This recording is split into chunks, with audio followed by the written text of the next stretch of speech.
Hello and welcome to another lap guide for the iRacing Camel GT series. This week we're at the Nürburgring Grand Prix. Here's the lap first.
Okay, left of them there's a 144.266. There's the splits and the weather for this week, which is default late afternoon weather that I use for my testing. And I think this is actually going to be warmer than what we see typically on average. I think I saw a session that was around 55 or 60 Fahrenheit. So yeah, we actually are going to see some really cool track temps out there. So expect lap times to be anywhere from a second to a second and a half, or maybe even more quicker when it cools down. I did some brief testing in the cooler weather just to make sure the setup felt good, and was able to turn some pretty consistent lap time. So I'm feeling pretty comfortable. Although this is actually only after a couple of days of testing. I got a little bit of a late start with it this week, and so hopefully got it dialed into the point where I'd like it to be. And if you're new here, I do post the setups in the link below the video description, as well as in the iRacing forums and the Setup Sync app. So look for them there, or for any updates to them there, and notes that are made. So let's go ahead and go back to the start of the lap and get into this in more detail. All right, so turn one. Approaching turn one, actually just going for a bit of a wide entry to kind of open the corner up here. And what I find is that you kind of want to resist the temptation to turn in a little bit too soon, or to cut in too soon, because you can get into some trouble around the apex of this corner if you cut it in too tight. You also want to be careful about braking late. Braking's a little less efficient here because you're kind of coming down to downhill, and the car's going to lighten up a bit, and so you're actually going to hear the tires locking up just a bit in the braking zone here. But my threshold braking is right about where the red and white curbing begins, and so there's about an 80% braking from there, and of course trailing off as the car slows and the downforce falls away, all the way down into first gear. And you'll notice I'm shifting sequentially. I had some issues with my H pattern shifter, so I've now been just using paddle shifters until I can get a replacement for that. So gotten used to that, but it's not quite as fun. But it's still plenty fine as far as being quick anyway. For the corner here, I'm using first gear, and this is actually the only corner that I use first gear on. And this is really the point where, as you kind of come down into this drop off, you want to be very careful about carrying too much speed and braking too much. I'm just very lightly braking to help a bit with rotation. But if you find yourself braking too much here, you can really get into some trouble. The weight of the car will be too far forward. You'll have too much weight on the front end, which will cause the car to oversteer around the corner, and you can actually end up into a spin pretty easily here. So definitely want to just make sure you're not carrying too much speed around the apex of the corner. So again, not braking too late. Keep in mind that if you're racing and you've got draft from the car ahead, you may need to back up your brake points a bit, as well as with a full tank of fuel. And as always, I'm using qualifying fuel for my lap here, and so you want to back that up just a bit to be careful. And of course, weather is another concern for that as well, because it is still possible to get warmer weather than this. So braking and making sure to use as much as the road as you can, because you kind of cross the apex here. You want to make sure that you're letting the car kind of track out as you get on the throttle. So you'll notice the throttle point is kind of just after the car drops down, and it starts to kind of settle from the weight transfer from front to back.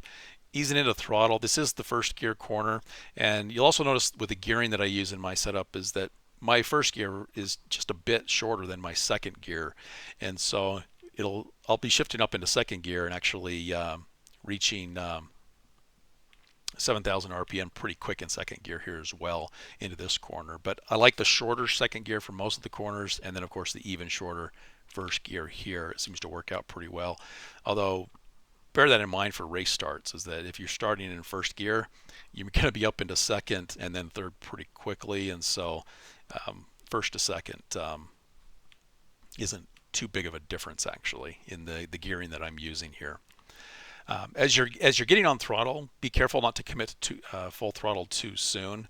I tend to avoid going past 50% throttle until I've gotten the car relatively straightened up, and then I can kind of ease past that.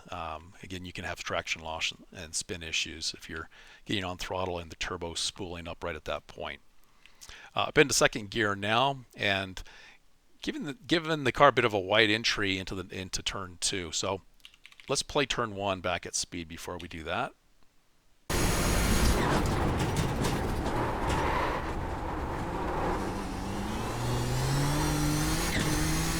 So opening up the entry a bit, you can kind of get to about the midpoint of the road here into turn two. You want to be careful not to turn in too late. Your car can kind of wash out if you turn in too late, and you'll have trouble getting over to the curbing here. You just want to get the car pretty close, not too soon and not too late. And so you can see about the point where I'm getting the car over to the curbing there, and you'll actually notice that, and I do this throughout the lap quite a bit, is I'll drag the brake pedal just a bit. And with where I have the brake bias set a little bit further back, with that, to me, helps with rotation a bit. And so I'll use that a bit to kind of help rotate the car and kind of gradually slow the car and avoid running too wide in areas where I want to kind of control the line a bit more accurately there. So coming off of turn two and getting on throttle right as the corner kind of opens up a bit, and then you can kind of straighten out and let the car track all the way out to the curbing. And I'll get right up on the curbing here and maybe crossing over that a bit into the this green surface there. And then as the road kind of, or as the track kind of comes down this slope, you can kind of see where it starts to level off a bit. That's to me about the point where I'm going to start to turn in already. So you can kind of see where I'm pointing here. As I come down in, I'm actually going to start turning here in already and braking. So let's go into, or let's play back turn two before I go into turn three.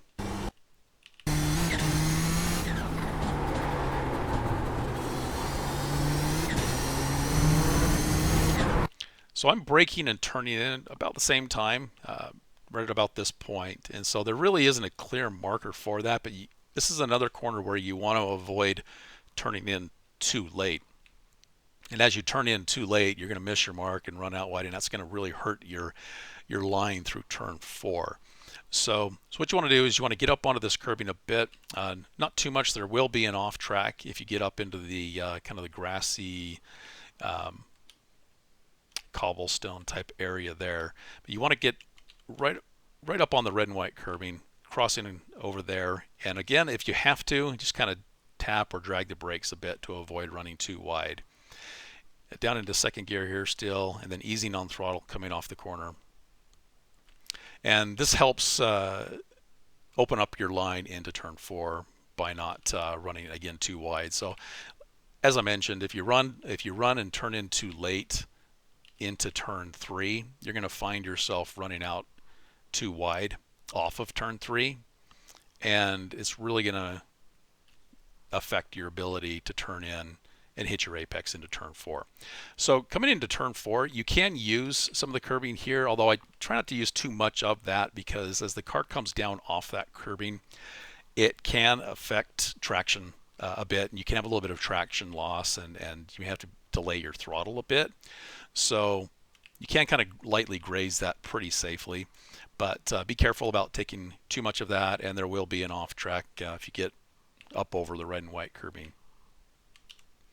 Coming off of turn 4, you can actually use, and I think I'm actually right up on the limit of an off track here, so you actually use quite a bit of the curbing and up over the curbing here without getting it off track. So I don't know if I can spot exactly where the point is, but this is safe at this particular point, and I think that's really right up close to the limit. So you can see where the car is there, and coming up across the corner here, you can clip that without an off track as well. But again, that's real close.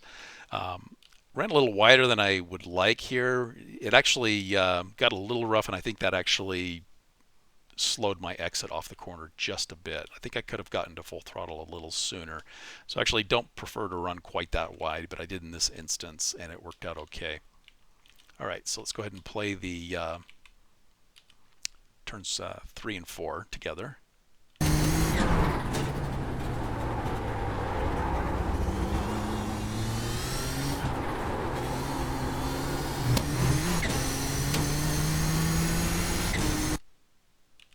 All right, so sorry, I think that was turns 4 and 5 actually.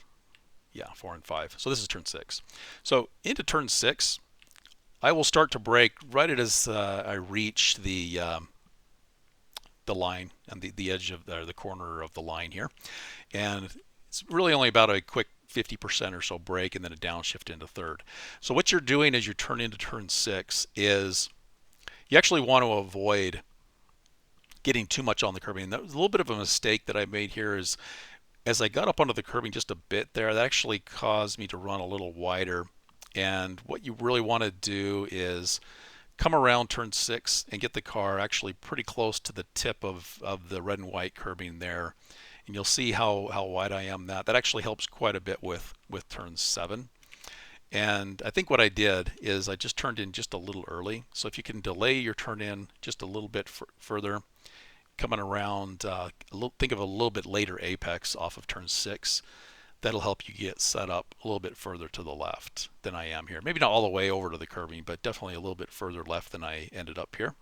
And like I say, that'll open up and give you a little bit quicker line through turn 7. So what I ended up doing into turn 7, because I was in a little tighter, is I actually ended up using a little bit of the curbing there, which again, I like to try to avoid doing. And that line ended up running me wide on the exit. And so I think I usually don't actually come all the way up over the red and white curbing, although you safely can, and there's no off track for that.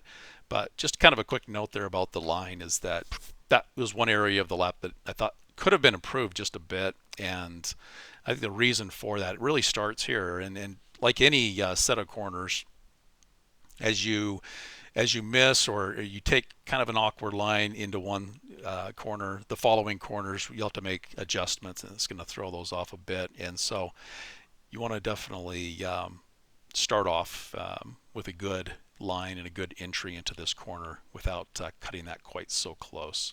So think of that as being, just like I say, a little bit of a later apex, turning in and then getting that car set up over to the left a little bit better than I did there. So there's a couple braking points. You've got your braking point here at 50%, and keeping the car in third. That was downshift from fourth to third, and then I'll downshift to second in between turns 6 and 7, and then a little bit of a 30% or so brake, turning in and looking for a throttle point right at about the midpoint of turn 7. So just coming off that curbing, easing on throttle, and of course the car's going to track out wide on the exit here. All right, let's play it through its speed.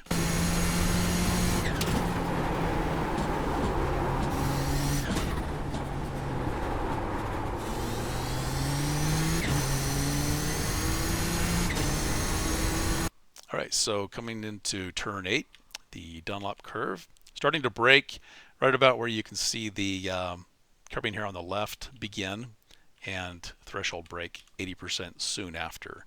So there isn't really a good marking for the threshold brake, other than maybe as the car gets pretty close to this access road here to the right. But if you begin braking right at the curbing here on the left, then like I say, you'll threshold brake very soon after that, or you should be threshold braking pretty quickly there. From fifth gear, shifting all the way down to second. And as you turn in, the camber in the road is going to help a bit with your grip here. Again, you don't want to turn in too soon and get into this curbing, but you do want to follow it pretty closely. The main point on this corner is that you're apexing here on the latter part so that you can get to throttle and commit to throttle. And actually, I'm actually getting to throttle right at about this point already, and the car's still kind of coming in toward the curb. So coming toward the curb still, and then easing the throttle all the way up to full throttle. And of course, now the car's going to track out a bit. It's going to use a bit of the curbing here on the left, but allows you to get to full throttle early if you get to your throttle point without running too wide. So again, look at it as a later apex, and getting to throttle at about the midpoint of the corner, but still angling inward to hit this later apex. So this is actually going to be full throttle from this point all the way through the Schumacher S's, and you shouldn't have to lift from this point all the way up into turn 12, I believe it is. So let's go ahead and play this first.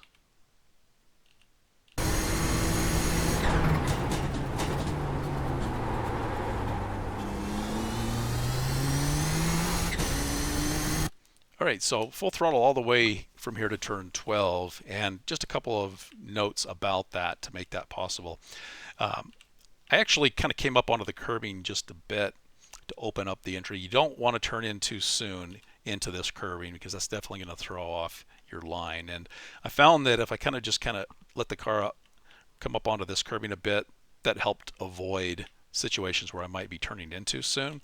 You don't necessarily need to, especially in the cooler weather, you don't need to come up onto the curbing there.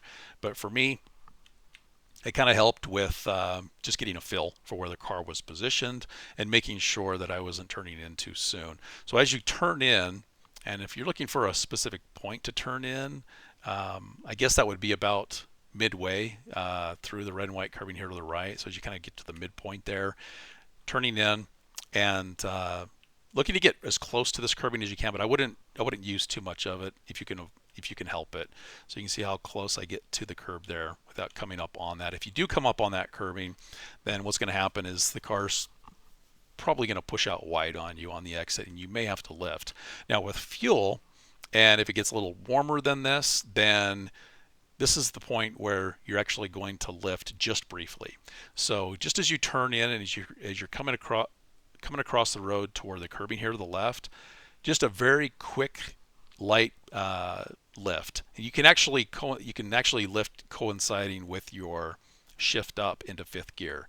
So you can see that's right where I went into fifth gear, and you could actually just lift just a little bit longer than I do there in hotter, wetter weather. And if you have a full tank of fuel and it's still warm, then you'll probably want to just have a quick brief lift there. So then as you come across turn 9 and then into 10, you can come all the way up onto the green surface here. It's relatively smooth through there, and the car's kind of going to drop down onto the track there, and you're not going to have to lift it at any point there, obviously, and it keeps your speed up. So very important to do that, to keep your speed up through this section of the track. So coming into turn 11, I'm not sure if I said turn 11 or 12 yet. You actually are lifting prior to turn 11. So your brake point is just before you reach the 100, and you'll see I actually probably threshold right at the 100. So threshold brake at the 100, downshifting down into third, and you want to cut across and get close to this curbing again without touching that too much. The car is going to track out. Back to throttle already. So this is a point where there is a danger for a spin if you carry too much speed into the corner. You don't slow the car enough, and if you kind of throw the car into the corner and you don't get back to throttle, then that's another potential cause for traction loss. So you really want to get the weight shifted back, and getting back to throttle helps do that. So you're not overloading the front tires there. So getting back to throttle just coming off the corner is important. So let's go ahead and play this corner through. I'm sorry, I forgot to play this one through. So let's go ahead and play the Schumacher S through first.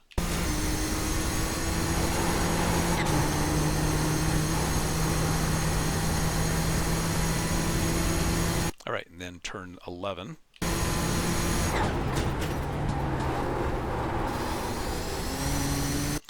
So coming off of turn 11 into turn 12, what I like to do is focus on getting the car over to the left as far as I can, and not turning in too soon here once again. Something that I was finding myself doing often early on was that as I came up to the left here, I was turning in a little bit too soon, and it was actually causing me to reach this curbing a little too soon and kind of delaying throttle as I had a little bit of an awkward line off of the corner here. So I actually find myself using the exit curbing on the left more and more often, getting to throttle sooner and just letting the car kind of track up onto this curbing. But I think that I'm able to get to throttle sooner and carry more speed down this straight. It's another good full throttle zone that you want to make sure that you can maximize. So as you come off of turn 11, the amount of throttle that you're giving the car here should obviously coincide with your line and how effectively you feel that you can get the car positioned back over to the left to open up turn 12. And I think the turning point for turn 12, I mean, there is a kind of a dark line in the road there. You can kind of look at maybe meeting that and then turning in just as the car kind of crosses over that, if that's something that you can spot. There's also some tracks in the grass there that I guess you could kind of look at getting the car out toward. Maybe that could be helpful. But in any case, get the car all the way out to the white line here if you can. Turn in and then drag the brake a little bit if you feel like you need a little bit of extra rotation, and then getting back to throttle here prior to reaching the curbing to the right. So it's kind of an earlier apex on this corner here. In third gear and getting to full throttle already, and then of course letting the car run all the way out over the curbing here to the left, up into the fourth gear. So let's go ahead and play that through.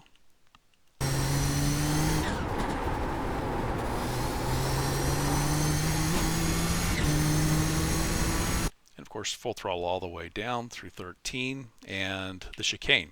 So the brake point for the chicane is the 100. So there's the threshold brake right. Actually, I think I start braking at the 100. I'm actually threshold braking after that. So I must be using that as my marker to begin braking. So beginning to brake at the 100, threshold brake soon after that.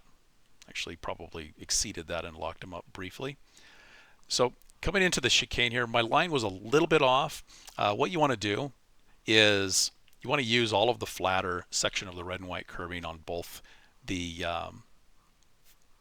entry to the chicane, turn 14, and I ran wide of it, as well as on the exit. And because I ran wide in 14, in 15, I got just a little bit up onto the taller curbing, and the car bounces around a bit coming off of that, and that did delay my throttle just a bit. So I had to actually be a little bit cautious of that. So if you find yourself up on this curbing a little too much, just be very cautious with throttle. Come off of it, lift off on it a bit, and maybe get commit back to throttle a little bit later, just as a kind of a precautionary measure. But like I say, the better line through here would have been just to get a bit closer to the curbing on the left, and of course that would have prevented me from running wide. So you can see there's a flatter curb section just to the left of this taller sausage curbing there. So you can use that, and you want to use that in both sections here of the chicane. So I think my braking just could have been a little bit more efficient. And so as I braked, I think I was a little excessive on braking, locked up briefly, modulating brakes a bit, and I actually just probably didn't quite slow the car enough. And so as I turned in, ran a little wide of it. My goal generally is actually getting to throttle just off or at the midpoint or coming off the first corner of the chicane. And so because I ran wide, you'll notice that I'm getting to throttle not until this point here. So late on throttle because I'm a little late on the corner, and again, that's going to cause me to run wide there. So gave up a bit. I think it was a tenth, actually, close to a tenth or so. It could have been saved there. So let's play this through at speed.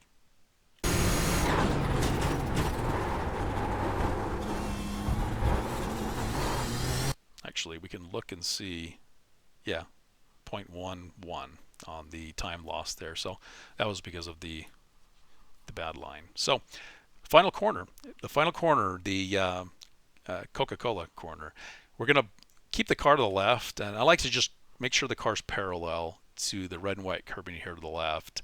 And you can actually get up on this curbing and not really feel it so much because it's a pretty smooth curbing initially. So try to avoid that, because if you find yourself up on that curbing a bit, that could affect your braking capability a bit, less grip. And so make sure that you're up close to the white line, but you're really not any closer than that. And you can see all of the skid marks in the road there. So that's kind of about the point where you're going to start to brake. And it's about a 50 to 60% at that point. You really don't need to brake too hard. You don't have too much speed built up coming off the chicane right prior to this corner. So don't need to brake too hard. It's in third gear, and you're going to downshift into second. So my goal on this corner is to apex just past the barrier on the right side here.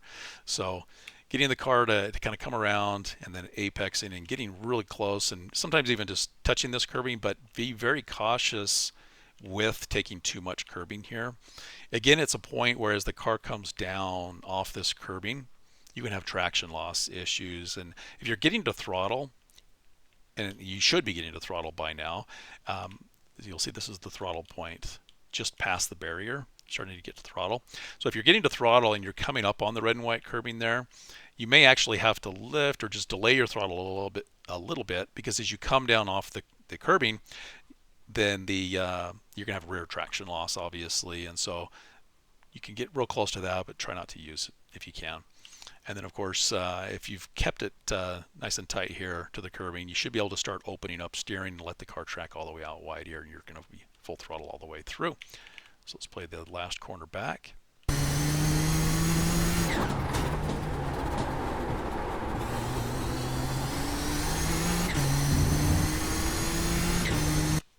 All right, there's a lap of Nürburgring Grand Prix. Hope you found it helpful, and I'll talk to you later.